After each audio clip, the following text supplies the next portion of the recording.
I'm Becky Morgan, and I am the Creative Operations Manager with Amy's Kitchen, and I have been a happy Salsify customer for 2 years. And my name is Michael Todd. I'm a Senior Application Engineer at Amy's Kitchen, and we've had Salsify for 2 years now. Salsify has had a really positive impact on our go-to-market process. Prior to having Salsify, our process was not well defined, and it was very reactive. We would have multiple people looking for data and images coming from multiple sources.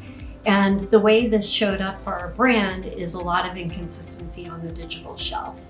And once we brought in Salsify and started to load in data and images into one single source of truth, and as we've moved from implementation into performance, it's allowed us to look at our process, and we're starting to develop a more proactive syndication workflow within Salsify to align with our overall commercialization process.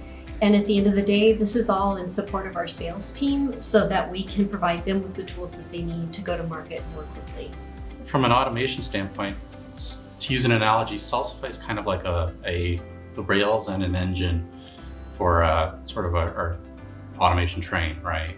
It provided that platform to allow us to drive automation where automation didn't exist beforehand. Really, Salsify has become this integral part of our overall digital transformation at Amy's.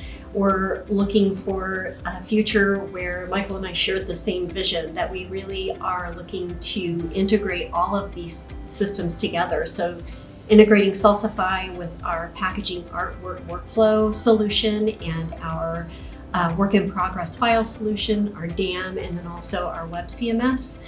We're envisioning having all of these systems integrated with one another so that they can share information, pushing data and images to one another, and really taking a lot of inefficient manual processes and enabling that automation.